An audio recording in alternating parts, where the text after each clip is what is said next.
여러분 반갑습니다. 지난달에 개인적인 사정으로 여러분을 만나지 못해서 조금 섭섭했습니다. 죄송한 말씀드리고요. 이제 수능이 얼마 안 남아서 우리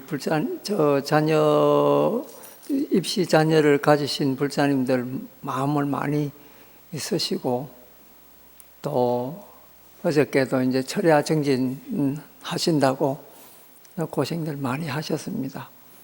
또 그런 자녀를 안 가지신 불자님들도 옆에 계시는 그런 우리 수험생들을 위한 불자님들을 위해서 마음속으로 또 도와주시고 격려해 주시고 같이 기도해 주시면은 그 원력이 배가가 돼서 더 좋은 결과가 생기지 않나 이제 이렇게 생각을 합니다.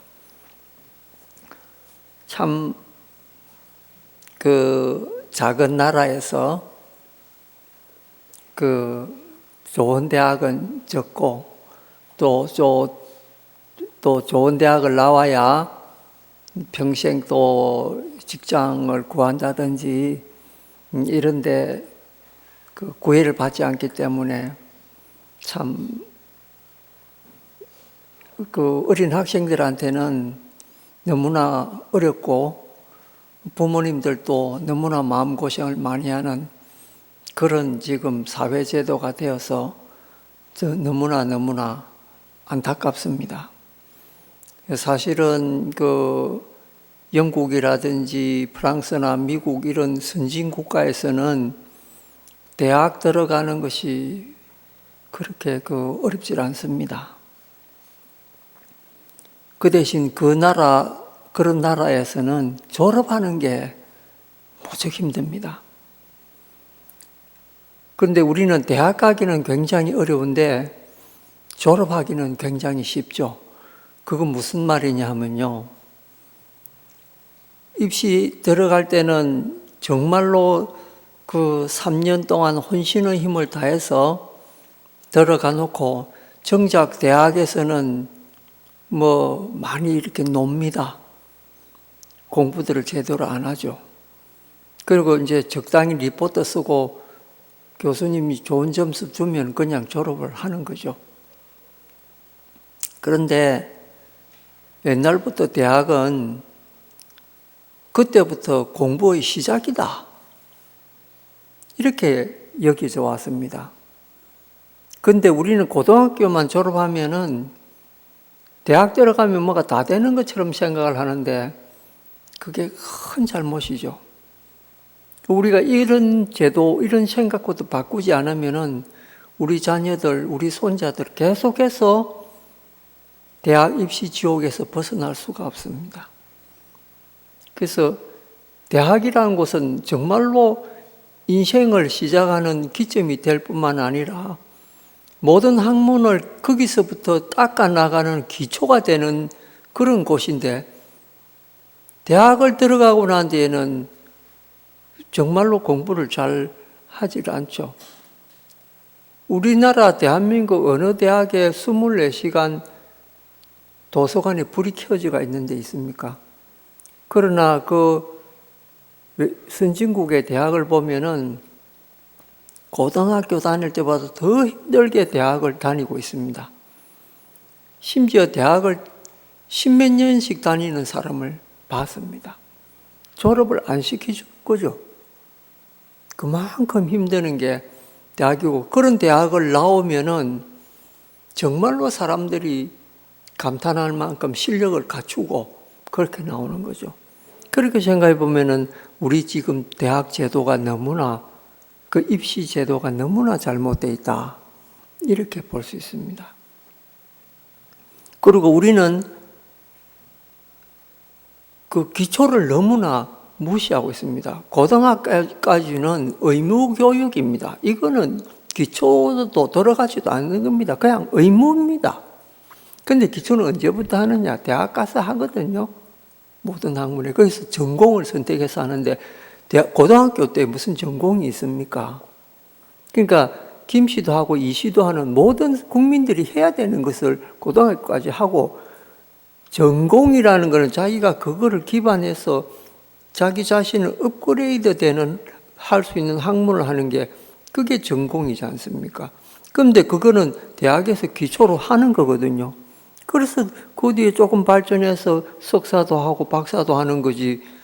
그렇게 생각해 보면은 대학이라는 거는 기초학문 4년 동안 닦는 거다 이렇게 생각하면 되는데, 그거 가지고 다 된 것처럼 생각하거든요. 그래서 이게 이제 그 큰 문제가 될 수밖에 없는 거죠. 그래서 지금 이제 삼성 같은 큰 회사에서 그 이제 사람을 뽑을 때 옛날에는 스펙을 많이 받지 않습니까? 뭐 외국에 몇 년 어학연수 했다, 자격증 땄다 해가지고 그 이제 그걸 스펙이라고 해가지고 그거 많으면 많을수록 좋다고 쭉 이렇게 이력서에 쭉 씁니다. 그 지금 삼성에서 바꾼 게 뭐냐면은 너는 뭘 할 수 있느냐? 이걸 먼저 묻는 거, 스펙을 안 봅니다. 진정한 실력이 뭐냐? 이제 이걸로 이제 시험관이 딱 이렇게 보는 거예요. 이제 그런 걸로 면접을 바꿨다고 제가 들었는데 그건 굉장히 바람직한 일이죠. 외국에 대학에 이제 그 대학원이나 이런 석사 박사하러 가면요, 그 사람들도 스펙을 안 봅니다. 그럼 뭘 보느냐? 자기소개서를 써온다 그럽니다. 그럼 자기소개서를 요즘같이 컴퓨터에 치느냐? 그거 인정 안 했습니다. 그럼 뭐 했냐? 자필로 자기소개서 써야 되는데, 우리나라에서 요새 자기소개서 받는다니까 자기소개서 써주는, 대필해주는 그 사이트까지 생겨가지고 돈만 주면은 자기 그거 소개서 다 써줍니다. 그런 게 우리나라입니다. 근데 외국에서는 철저합니다. 자기 자필로 손수 다 써가지고 내는데, 제가 이제 거기 교수님을 잘 알아서 한 번은 그 교수실에 놀러를 갔더만은 그분이 한국 분이었는데, 그 교수가 스님 이거는 내가 딴 사람한테 보이면 안 되는 건데 스님 오셨으니까 이거 보이고 하소연을 좀 해야 되겠다면서, 거기 보니까는 세계 각국 아이들이 입학하려고 들어와서 그 자기 소개서를 낸 것이 이만큼 되는데, 한국 학생이 5명인가 6명인가 석사하러 와 박사하러 온 아들도 있고 있는데, 스님 이거 다른 나라에서 온 애들하고 소개서 한번 비교해 보십시오. 이래 보니까 얼마나 놀라우냐면요, A4 용지에 자기소개서 절반이 넘는 애들이 한 사람도 없었다는 거예요. 근데 다른 나라 애들은 이거는 6장, 7장씩 이렇게 자기소개서를 쓰는 거예요. 나이는 비슷한데 그 소개서를 그렇게 내가 어느 학교 나오고 뭐 했다 이거밖에 안 써난 거예요. 근데 일본 애들 써난 것만 봐도 내 생각은 어떻고 내 철학은 어떻고 왜 내가 이걸 전공해야 되며 이런 거를 장황하게 밝혀놨는데, 야, 이렇게 자기소개서를 잘 쓸 수 있나? 그럼 평소에 그 사람이 무슨 마음 먹었느냐? 그 단계에 있거든요. 그게 지금 우리나라 현실입니다. 애들 암기만 하면 된다는데 요새는 암기도 안 합니다. 왜 안 합니까? 스마트폰 안에 다 들어가 있거든. 두드리면 나오거든요. 그거 암기할 필요 뭐 있습니까? 그러니까 시험 칠 거 그것만 딱 암기하고 다른 거는 전부 다 필요하면 인터넷에 물어보면 된다는 거예요. 근데 인터넷 그 배터리 꺼지면 그거 무슨 소용이 있습니까? 요번에도 여러분들 노벨상 발표를 했는데 일본 사람이 또 받은 거 있지 않습니까? 한국에도 2사람이 올라갔는데 한 사람은 반기문 총장 후보에 오르고 또 한 사람은 고은 시인이 올랐죠. 근데 2분 다 안 됐습니다. 일본 사람 받았잖아요. 근데 일본의 노벨상이 몇 개입니까? 22개입니다. 우리는 한 개인데. 이건 놀라운 일이거든요. 이건 사실은 놀랍지도 않습니다. 우리가 그런 기본 노력을 안 해서 그런 거거든요. 자급자득이에요. 그러니까 이제 처음에 이 노벨상이 생기고 난 뒤에 문학상을 전부 미국 사람이나 영국 사람이나 이런 구라파 사람들 다 가져갔는데, 예를 들면은 처칠 같은 그런 우리가 윈스턴 처칠이라면은 그분은 2차 대전 때 승리를 이끌은 분이다. 영국 수상을 지냈대. 근데 그분이 노벨 문학상 받았다는 거 여러분 잘 모르죠. 그러니까는 우리가 생각할 때 정치가로 알고 있는데 사실은 그분은 그런 풍부한 그런 문학적인 소양이 있었고 노벨상까지 받은 분이거든요. 그 정도로 외국에서는 이렇게 깊은 그런 걸 이제 배우게 됩니다. 일본 사람들이 이번에 상 받고 22개 되는 노벨상 받았다는 것은 우연한 일이 아닙니다. 그 사람들이 국력이 강해서 그런 것도 아닙니다. 뭐냐? 공부를 그만큼 철저하게 하고 얼렁뚱땅 넘어가는 법이 없기 때문에 그런 상을 받는다는 거죠. 처음에 여러 가지 상 중에서 노벨 문학상 같은 거는 굉장히 세계적인 관심을 가지고 누가 이번에 받았는가 하고 관심을 기울이는 부분 중에 하나죠. 근데 동양 사람으로 최초로 노벨 문학상을 받은 사람이 누구냐? 인도 사람입니다. 인도에 여러분들 잘 아는 타고르라고 하는 사람이 있죠. 그 타고르라는 사람은 그 시를 써가지고 이제 누구한테까지 영향을 미치냐면은 우리나라 민족 대표 34민 중에 한 사람이고 유명한 스님이신 한용운 스님한테까지 영향을 미친 분이고, 한용운 스님의 문학이 타고르의 영향을 엄청나게 받았습니다. 그러니까 여러분들이 잘 아는 님의 침묵이라든지 이런 데 보면은 경어체로 되어 있잖아요. 보통 시들 보면 경어체를 잘 안 쓰잖아요. 존중하는 말을 잘 안 쓰거든요. 근데 우리 한용운 스님 시에 보면 님은 같습니다 이러면서 이렇게 존중어를 쓰잖아요. 근데 그 수법이 누구한테 왔느냐? 바로 이게 타고르 선생이 그 수법을 쓴 거예요. 그런데 이 타고르 선생이 그러면 어떻게 해서 그런 훌륭한 상까지 받았느냐? 그분은 개인적인 노력이냐? 그렇지 않습니다. 우리나라나 인도나 옛날부터 좋은 풍습이 있었습니다. 일찍 결혼하는 거. 지금도 인도에 가면 13살, 14살 신부가 그런 애들이 많이 있습니다. 그때 결혼을 하는 거예요. 그래, 한 15살 넘어간 애들 보면 다 결혼 다 한 아들이거든요. 어린 아로 생각했는데 나중에 물어보면은, 나이 몇 살이냐면 17, 8 됩니다. 이러면 결혼했냐 물어보면 다 결혼했다 그래요. 근데 이제 타고르 선생도 그 인도 풍속에 따라서 일찍 결혼했는데 부인이 그때 나이가 15살 나이거든요. 근데 이제 그 타고르 선생이 인도 벵갈 지방에서 굉장히 훌륭한 가문의 집 아들로 태어났습니다. 근데 인도에서는 두 사람이 큰 영웅이 있는데 한 사람은 마하트마 간디 선생이고 한 분은 나름비다 나더 타고르과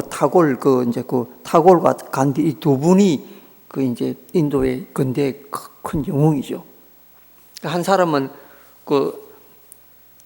정치가로서 이름을 떨치고 한 사람은 시인으로 이름을 이제 떨친 그런 분인데, 어쨌든 그 조언을 이제 일찍 결혼을 하고 이제 이렇게 하니까 그 부인이 남편을 이렇게 보니까 참 존경스러워요. 그런데 이제 그분 쓴 시가, 그분 물론 영어도 잘하지만 자기가 태어난 곳이 벵갈 지방이라 벵갈어를 말을 가지고 이제 시를 쓰거든요. 그래서 부인이 생각에, 야, 우리 남편의 저 훌륭한 문학을 전 세계 사람이 읽힐 수 있게 하는 방법이 뭐냐, 이렇게 생각을 한 거예요. 그래서 제가 가만히 생각해 보니까, 그래, 벵갈어로 쓴 시는 이 벵갈 언어를 이해하는 사람만이 이 시를 읽고 이해하지, 전 세계 사람들이 어떻게 이걸 읽을 수 있겠는가? 그러면 어떻게 하면은 이거를 잘 외국 사람들이 소개할 수 있을까? 그게 부득 생각한 게, 영어는 전 세계 언어니까 영어로 번역을 하면은 좋겠구나, 그런 생각을 한 거예요. 근데 이 부인이 영어를 잘 못한 거예요. 그 어느 날 남편한테 그런 이야기 합니다. 내가 영어를 배워서 당신의 이 훌륭한 시를 번역을 한번 해보겠다. 그러니까 타고르는 원래 교육을 잘 받은 사람이라 그분이 영문으로도 옮길 수가 있지만, 부인이 그런 말을 하니까 영어를 잘 못하는 당신이 그걸 할 수 있겠소? 이러니까, 서방님, 제가 노력하면 세상 사람이 노력 안 해서 안 되는 일이 뭐 있겠습니까? 저도 한번 도전해 보겠습니다. 한번 해봐라고. 그럼 이제 타고르 선생이 그 부인을 격려를 해서 부인이 영어를 공부를 한 거예요. 그 공부를 이제 쭉 하면서 이제 자기가 능력이 될 때마다 타고르 시를 번역을 조금씩 했는데, 나중에는 타고르 선생이 딱 보니까 자기 영어 실력보다 훨씬 이제 뛰어나고 번역도 너무너무 잘 된 거죠. 오히려 벵갈어로 쓴 것보다 영어로 쓴 게 더 감동적으로 번역이 됐을 만큼 훌륭한 번역. 그 번역은 제2의 작품이라는 말이 있잖아요. 어렵습니다. 그래 이제 그거를 번역을 해서 전 세계에 인쇄를 해서 이제 출판을 한 거예요.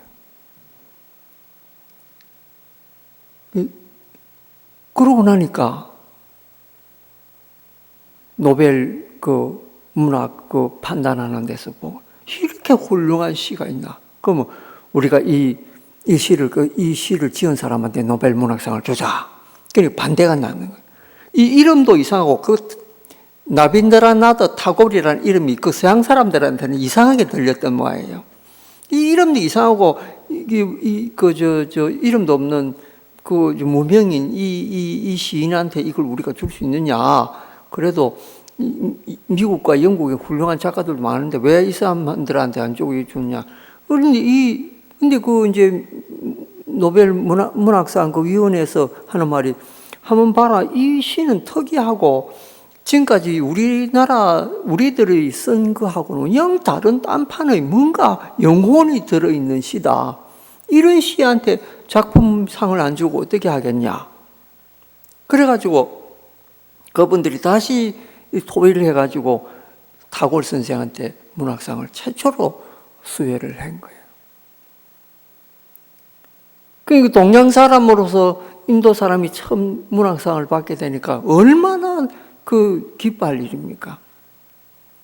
그래가지고 그분이 쓴 그 노벨 문학상 그 받은 그 작품이 다시 전 세계에 인쇄가 돼가지고 하는데, 그때 한용운 스님이 그 시를 읽어보고 감동을 받아서 나도 이제 그런 식으로 시를 써야 되겠다. 이래서 님의 침묵이라든지 여러 가지 그때부터 그 만해 선생 그 문학 작품이 이제 그런 식으로 발전이 된 거죠. 그래 그 타고르 선생이 쓴 그 시가 제목이 뭐냐? 기탄잘리라고 하는 책입니다. 그 기탄잘리라고 하는 그 시가 이제 우리나라 말로 번역을 하면은 신에게 바치는 찬송 이런 뜻이거든요. 인도에는 많은 신들이 있지 않습니까? 이 힌두 신한테 바치는 찬송이다, 노래다 이런 뜻이죠. 그래서 저도 제가 원래 한용운 선생을 존경해서 한용운 선생님 시를 많이 이제 읽고 이랬는데, 그 배경이 된 그 타고르 선생님 시가 그 좋다는 이야기를 듣고 나중에 그 기탄잘리를 구해서 읽어보니까 과연 참 뛰어난 그런 작품이었습니다. 이 작품은 정말로 영혼을 씻어내는 그런 작품이구나. 번뇌를 벗어나게 하는 그런 작품이구나. 그런 생각이 들었습니다. 그럼 우리는 왜 그런 작품 못 쓰느냐? 있습니다. 우리도 훌륭한 작품들이 있습니다. 그런데 그게 뭐냐? 그런 좋은 작품들을 외국에 번역을 잘 할 수 있는 그런 작가들이 드뭅니다. 그러니까 책 보고 잘 모르는 거 있으면 단어 찾아가지고 끼워 맞추고 이런 작품들이 밖에 나가서 무슨 성공을 하겠습니까?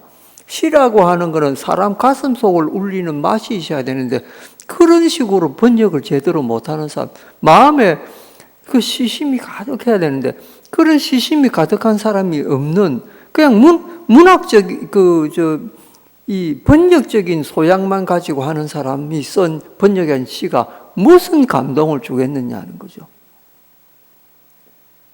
시라는 거는 글자 위에 다른 그 가슴 속의 감동을 끌어내는 힘이 있어야 되거든요. 그러니까 타골 선생 부인이 그 시를 번역했을 때 남편을 너무나 잘 알고 남편이 뭐 어떤 사람인가, 어떤 영혼을 가진 사람인가, 어떤 철학을 가진 사람인가 이거 잘 알고 있었다는 거죠. 그렇기 때문에 그런 시를 번역할 수 있는. 우리나라 번역가는 가슴을 가진 사람이 많이 없습니다. 고은 시인이 아무리 좋은 시를 쓰나도 그거를 제대로 번역할 수 없으면 그거 아무런 소용이 없습니다. 근데 왜 우리는 올해 못 받았느냐, 작년에 왜 못 받았냐, 못 받은 것만 가지고 이야기하는데 그런 좋은 번역가를 하나 배출할 생각은 안 하고 우리가 로비를 잘 못해서 그렇다는 둥 이런 생각을 하고 있는 거예요. 타골 선생이 그 위원회하고 문학위원회하고 그 무슨 딜을 했겠습니까? 로비를 했겠습니까? 안 했습니다. 우리는 뭔가가 생각이 꼬여 있습니다. 기본이 잘못되어 있는 거예요. 이거 우리 고쳐야 됩니다.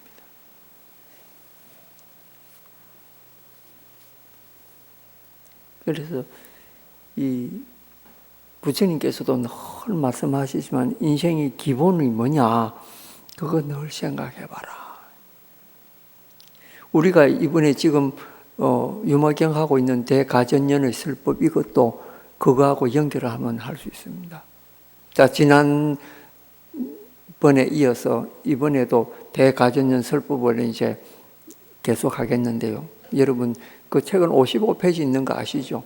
거기에 있는 건데 여기에서 가전연께서 말씀하시는 이 네 가지 굉장히 중요한 단어가 있습니다. 그게 불교의 핵심이 되는 키워드가 되는 그러한 낱말이기도 합니다. 그 네 가지가 뭐냐? 무상, 고, 무아, 적정. 이 네 가지입니다. 근데 이게 지난번에 말씀드렸듯이 이건 불교의 가장 기본적인 단어가 되고 기본적인 철학이 되는 거죠. 이게 무상이 뭐냐?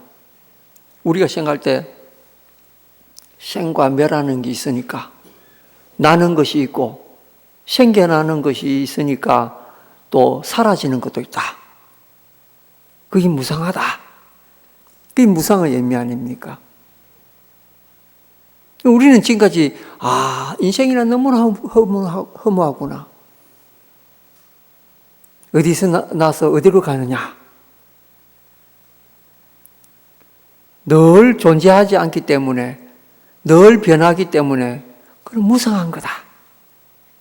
생로병사 나서 병들고 늙고 죽고 또 순간순간이 변하고 우리는 이거 안타깝게 생각하지 않습니까? 요즘 광고에 화장품 광고 나이 안 먹게 보이게 하는 그 화장품이 비싸기도 하고 인기도 많죠. 비싼데 왜 사람이 사 바르느냐? 정게 보이려고. 그래가지고 보톡스 맞고 주름 땡기고 처음에 그 수술하고 나면 눈이 쭉 찢어진 게 이상하게 보이잖아요. 딴 사람 같이 보이거든요. 그래가지고 그거 한 몇 주 지나면 다시 돌아온다고 그거 맞고 있습니다. 자꾸 맞다 보니까 부작용 생겨가지고 풍선 아줌마 옛날에 텔레비전에 나왔죠. 이상하게 생긴 그 수술 너무 많이 해가지고 그래야 되는데. 근데 우리나라의 성형이 세계 1인데요. 성형 사고가 제일 많답니다. 그런데 그 사고가 나잖아요. 그럼 병원 측에서 특히 강남에 모여있는 성형외과에서는 부작용 나면은 뉴스 나가기 전에 바로 그 환자하고 이 딜을 해가지고 입막음 해버린답니다. 그러니까 그쪽에서 의료사고 많이 나는 걸 잘 몰라요, 일반 사람들이. 그 연예인들 좀 잘된 케이스만 보고 저렇게 하면 되는구나. 성형외과에 원숭이 잡아 넣어가지고 수술 끝나고 데리고 나오면은 김태희가 데리고 나와.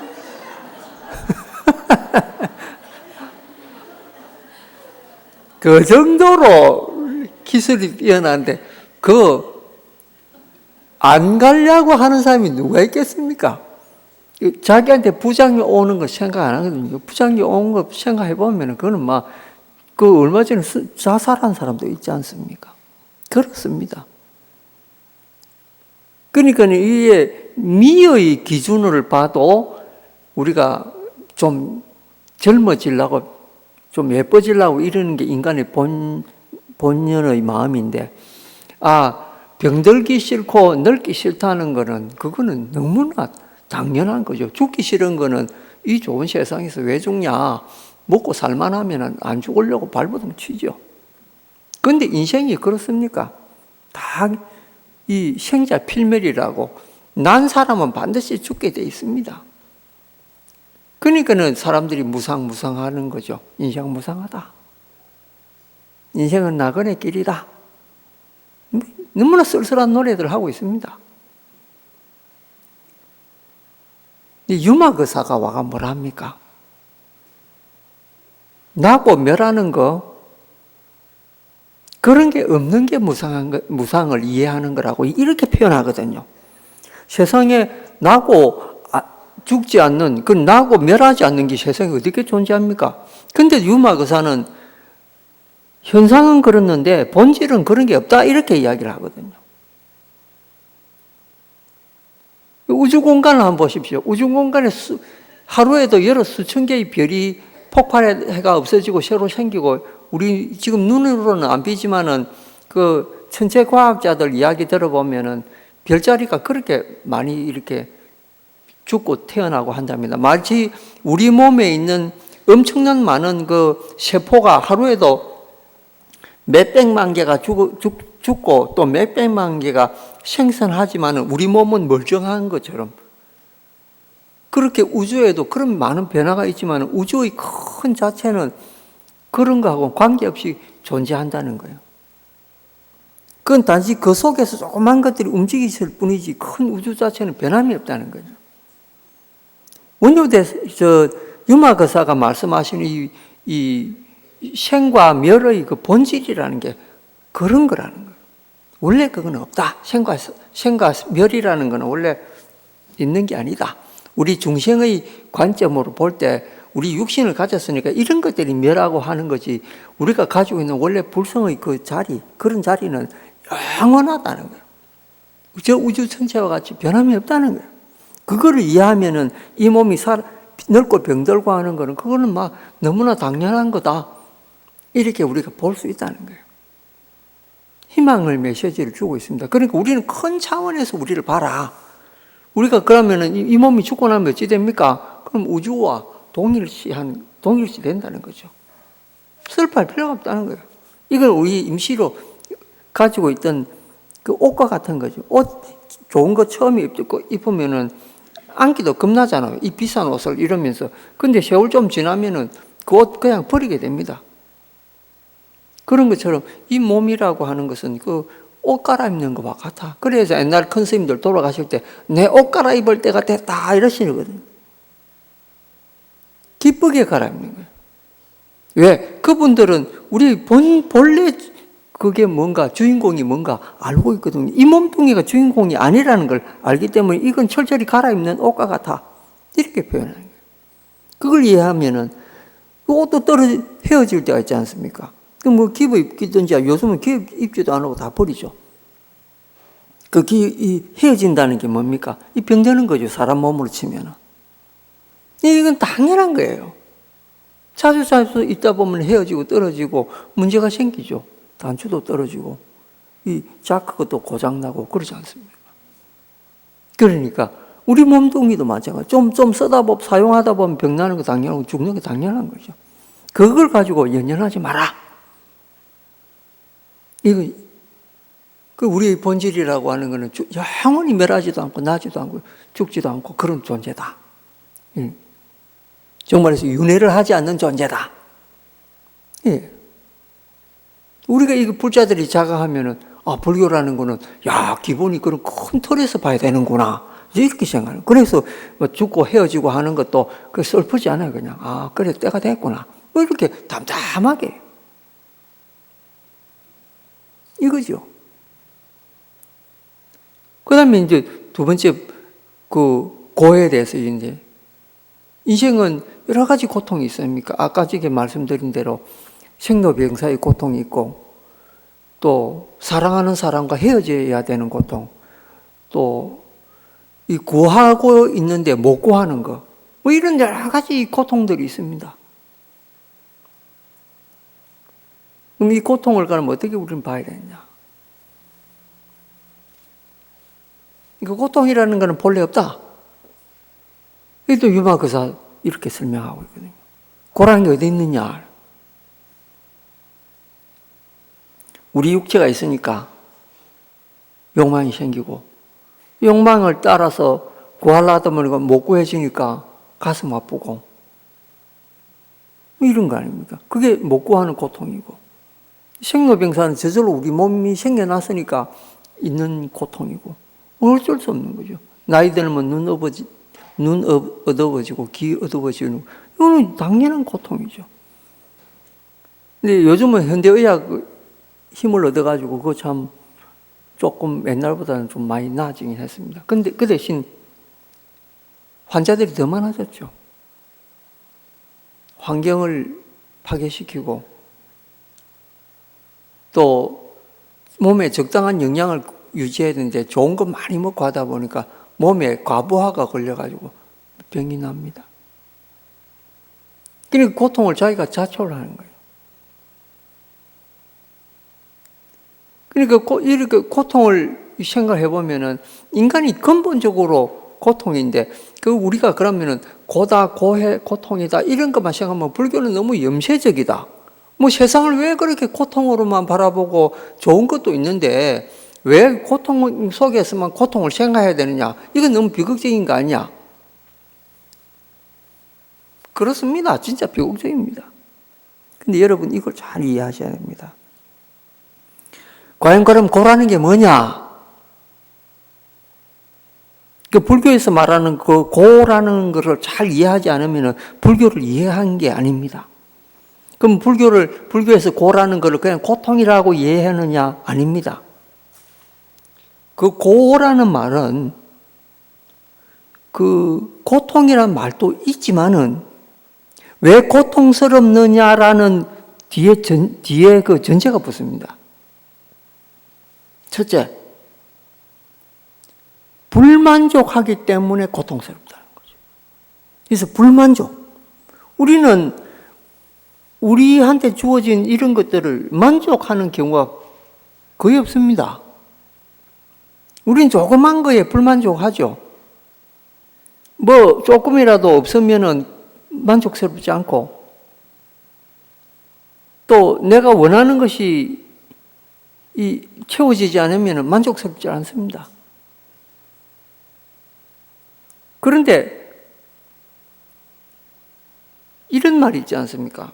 팔이 한쪽 없는 사람은 두 팔을 가진 사람을 얼마나 부러워하겠습니까?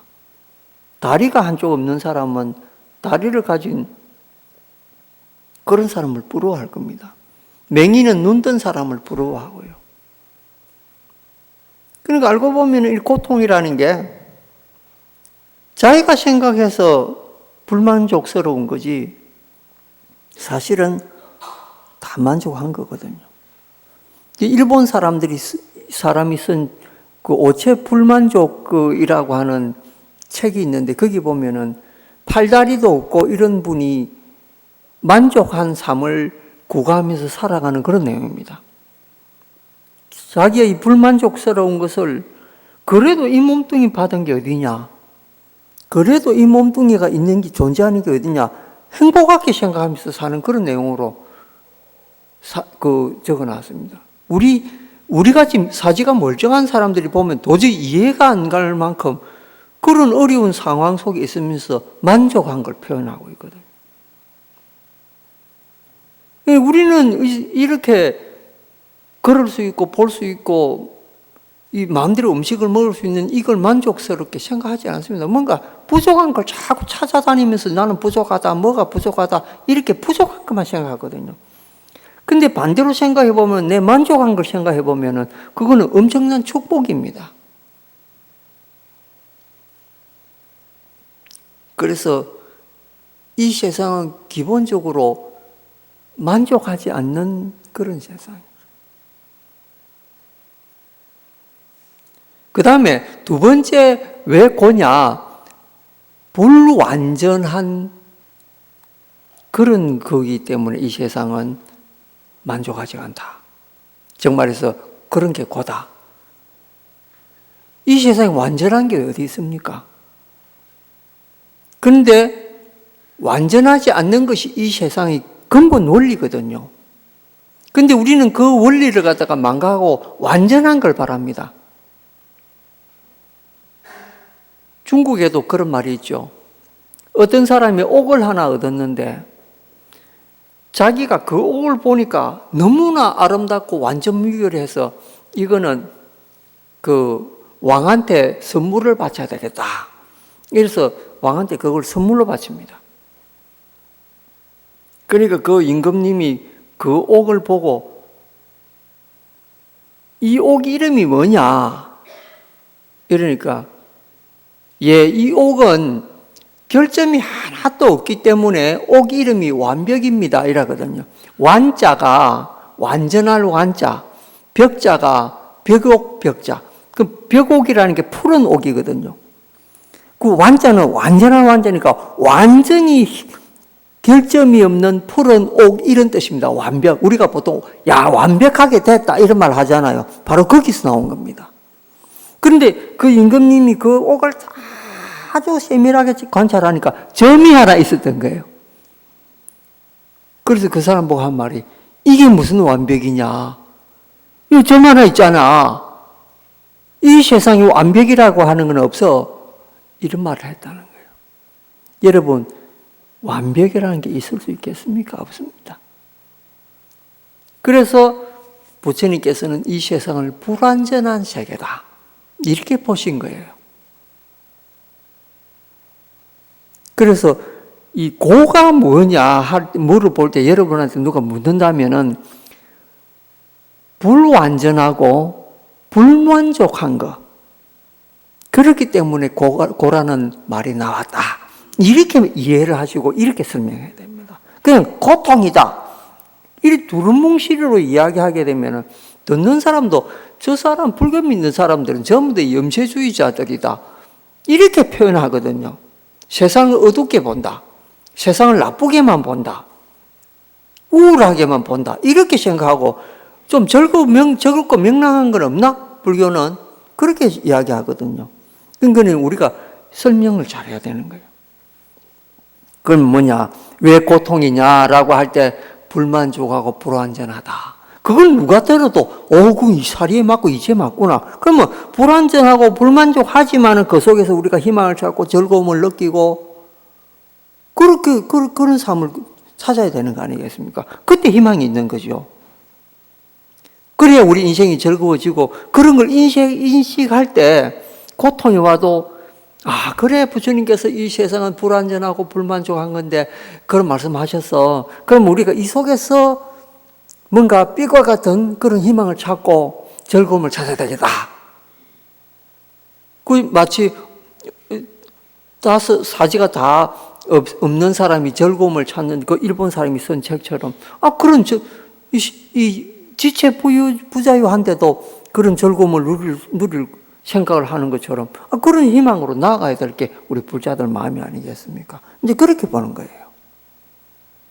그러니까 얼마나 불교가 희망적이고 합리적이고 정말로 사람들한테 뭔가 진실하면서도 앞날을 나아가게 하는 등불 같은 그런 힘이 있는 그런 종교입니까? 우리가 이걸 잘 인식하고 자각해야 진정한 이 종교를 믿는 힘이 그 속에서 나오게 되는 거거든요. 그 다음에 이제 나오는 게 무하지 않습니까? 내라는 게 없다. 그래서 나라는 게 없다라는 것은 사실 설명하는 게 굉장히 힘듭니다. 그래서 제가 여기서 장시간 이야기를 할 수가 있지만은 책을 제가 여기서 추천 하나 해드리겠습니다.